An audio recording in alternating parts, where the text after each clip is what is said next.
close your blinds and light a candle with me. I'm Gesh86 and I welcome you to 3rdEye. Last time we found our way back home, home sweet hellhole. We also got to know our roommates, the latest being the Hellraven Utsuho Ryuji. As soon as we're not seconds away from a game over anymore, we shall speak to her. Satori's most nuclear pet, also nicknamed Oku, has an appearance that I don't think will arouse many of her superfans. Furthermore, she's imprisoned in a cage not much taller than herself. What an abusive treatment, especially because she has been singled out. Oku was no saint in Touhou 11, but is this punishment justified? I don't think so, and neither does Koishi. We vow to save our new feathered friend. All she can do now is to serve with information. There is a key to the cage, and supposedly Satori has it. The next question would be where our dear sister might be. We at least learn that her bedroom is nearby. I imagine it'll be hard to negotiate for that key after what we did to Satori, hopefully not impossible. Who can say how strong the sisterly bond between those two actually is? Speaking to Oku once more reveals how much of a crow she is at heart. She loves shinies. We also learn something more practical. She's missing an eye. As in the red object she usually has lodged in her chest? I thought the amulet already symbolized that. The mistress of the mansion does not seem to be present. Instead, we meet someone else, the Kasha Rinkainbyo. We can tell it's not just a random human-cat hybrid from her signature braids. I don't think she's a lucky cat. Those don't tend to build mountains out of corpses. As we snoop around Sister's private belongings, Koishi asks herself whether Satori is dead. She indeed seems to be unaware that the push didn't kill. I don't think that child will ever be able to leave, the diary said. Sounds a lot like Satori is fine with keeping Oku locked up, if the child does refer to her. We finally approach Orin. I've always found it peculiar that her nickname takes longer to speak than her proper one. That's just how Japanese is, I guess.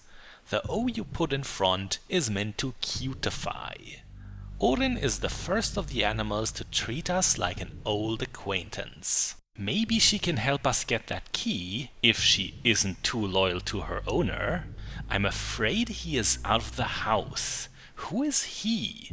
Is Satori not in charge of Shiruudon in this Gensokyo? Orin somewhat misunderstands us here. It's not the mansion's key we want, but one for a cage. No matter. The hidden note of this room answers who he is. It sounds like the Komejis had parents who even owned a car and suffered an accident in said vehicle. Accident is a careful word. It might have been sabotage. The family must have made enemies. It looks like the hedgehog has something new to say. We'll speak to it shortly. I can't quite get over the idea that Koishi and Satori have had parents. Yokai usually aren't conceived, born, and raised like humans are. That cowardly hedgehog was really concerned with how noisy we are. It's either because he's easily startled, or that there's someone else we're angering with our ruckus. I don't think it's the shoebill though. Aw, it's a doggy, and not just any old one, but the favorite of the internet, a Shiba. The note to follow tells us that dogs become like their owners. It's definitely true that they need proper handling. Even then, it's not always easy with certain breeds. I've heard that the Shiba in particular, as well as the related Akita, can be very rambunctious. Of course, that'll have no sway over you as soon as you see a video about a Doge getting floofed. Once we use the third eye on the Shiba, it reveals that it needs a ladder to reach a place above it. We know exactly where to find one, it's just a shame we aren't allowed to take it. Maybe now would be different. We could at least tell the otter why we're borrowing it. It is settled then. We are already back to it, and we are not leaving empty-handed. The third eye does have to be on to take it, but once it is, we simply pocket the ladder. As expected, the otter flies into a rage, going on and on about how we're breaking the rules.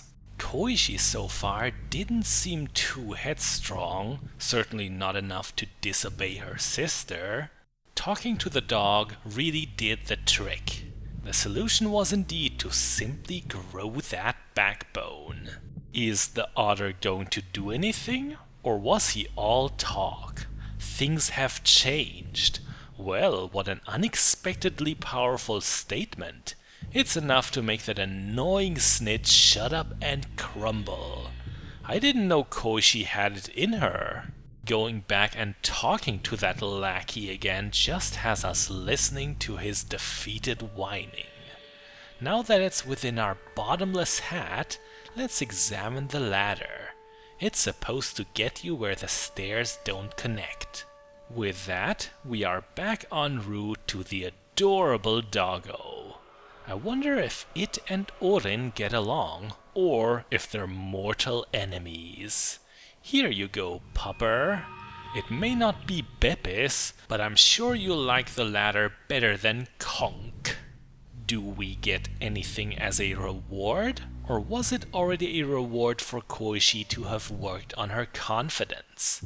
The ladder has been successfully set up and looks pretty stable. Even if we don't get anything else, we'll be able to proceed up there. That should bring us to a space below Satori's chambers. Did you catch that? The dog knew our name. Its own is John? Wasn't John the name of Satori's deceased cat? Satori might be like Geralt of Rivia. He calls all his horses Roach, she all her pets John. At least the non-supernatural ones. The Shiba seems really concerned about his privacy now. He insists to climb the ladder first and urges us not to follow. Even on further questioning, John does not elaborate. Luckily, Koishi has learned to disobey and follows anyway. I think those two don't know we snuck up here and are unaware of our eavesdropping. John is in the company of a horse. I wonder what its personality is going to be. Perhaps that of a naysayer? The pair will always be addressed as a group, but it still matters who is targeted. More on that in a moment. They act inconspicuous. So inconspicuous that it's exceptionally conspicuous. Speaking to the horse directly grants us a note. It says horses are beautiful and delicious.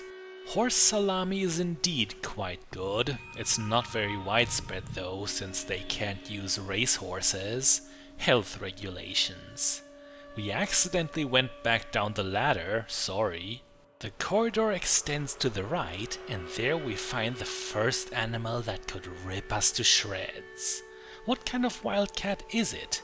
A leopard, not the most deadly member of the panther family. Still, we should be ready for anything. It did not kill us on approach, but it also won't say anything. What if we scan you? It still won't respond. Could this hybrid be the type who plays silent to come across as mysterious and interesting? Finally, it replies and explains why it's so short on words. Strong animals don't need to make noise. That's true, you don't want to be all bark and no bite. We're then given some advice. That leopard has a woman's weapon and tells us to get one as well. I don't know what to think about that. Except for a certain slip-up, Koishi has been solving problems peacefully so far. Now others are planting potentially destructive ideas in her head. That's a well-hidden note, easy to miss. All work and no play makes me dull. It's another reference to The Shining. I fear now that Koishi is, just like Jack, destined to lose her mind. The Shiba and the horse have left the attic. I wonder where they went. For now, we can only guess the direction. The axe down here sure looks tantalizing. Listening to the leopard and being swayed by her coolness is what Koishi needed. We can now take up arms. Honestly, I would like it if little Koishi didn't, but what else can we do? The puzzles of this game won't solve themselves. The item description foreshadows that we might follow into Flandre's footsteps. Nothing has changed in the dark room. It would have been an excellent hiding spot for one of the animal hybrids. Instead, the next creature has moved into the area where we originally met John. It's some sort of lizard, and Koishi immediately calls it a monster. The note tells us that it's venomous. Paired with the shape of its head and the massive size for a reptile, this can only be a Komodo dragon. We might have found an animal that is even more dangerous than the leopard. I can't imagine Satori has the legal license to own these. What personality might this one have? Maybe a very hostile one. I don't like that Koishi opened by ridiculing the dragon's looks. That's not how you get on someone's good side. We go on to ask about the most important thing on our mind, the key to Oku's cage. Unfortunately, our scaled friend seems to have trouble concentrating. Not the brightest fellow, I guess. Or is it perhaps only playing dumb? When our questioning doesn't yield anything, Koishi gets a little pushier. We emphasize how important the key is, but the dragon does not want to help. For some reason, Oku must stay in her cage. Is she perhaps dangerous? Would the Hellraven wreak havoc once she's released? No, the dragon says it's for her own well-being. Frankly, I don't believe it. It sounds like a weak excuse. I'm on Koishi's side here. A bird should not be confined to a small space where it can't spread its wings. That's needlessly cruel and unnatural. Since the dragon is still not cooperating, we ask again, but angrier, more threateningly.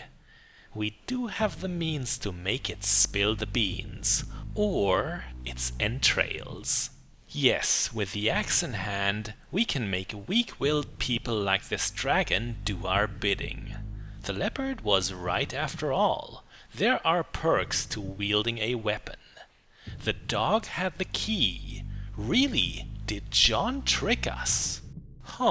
We allowed ourselves to be blinded by him being an adorable doggy. The signs were there that John, as well as the horse, were keeping secrets.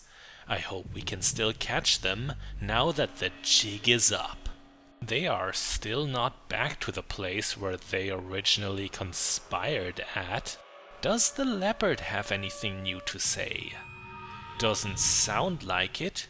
Koishi could report that we used her methods and give a quick thank you, but I suppose that is not relevant enough. So where could that backstabbing dog have gone to? We haven't been in the direction of Oku for a while. Bingo. Well, half a bingo. It's John's accomplice, the horse. Even before we start the real conversation, Koishi acts a lot more sinister than usual. We cut to the chase almost instantly. Your information or your life. I don't think this is a racehorse. It's not trying to run from us. That also means we could turn it into salami. It sounds like the horse is someone's underling, someone who's pressuring it not to help us. He's already dead. Again, it's a he. It must be Koishi's enigmatic father, and now we can assume the car accident was lethal. With no master to hide behind anymore, the horse becomes more cooperative. It explains that it buried the key. That might still make it difficult to find. We can at least deduce it's in a low place. I'll bake you a cookie. No thanks. If I were the horse, I'd now choose to have my head chopped off. What is the deepest, lowest point of the mansion? I think it's 2 stories down the stairs from here. The place where we first found those uncanny flower pots. They are joined by a newcomer, a creature I could have barely identified. Here we learn that it's a mole. They do look weird when they're designed so hyper-realistically. Moles supposedly die if they're exposed to sunlight. What an absurd superstition, as if they're vampires. As a beast that digs many holes, maybe it has come across the key. We'll definitely ask it about that. Koishi has never seen a mole before, and neither has the mole. Get it? Because it's practically blind. The dress it wears is heavily stained. It could be dried blood, but most likely it's soil from all of its tunneling. Despite being so visually challenged, the mole had spotted the horse earlier. It points us to the dark room. Ah, we should have known. It had to become relevant at some point. The mole was certainly one of the nicer animal hybrids so far. Just finish it already. That sounds really ominous. Is something dramatic about to happen? We can't ask our friend, it has snoozed off. Let's go over to the dark room. Upon entering, we see nothing. And now we see something. We've been searching for it all episode. Let's not risk eye strain out of greed though. In fact, let's not risk anything today anymore. It seems too convenient that the key is just there. We'll think it over until next time. I'm Gesh, and I will see you again soon. If you are brave enough, that is.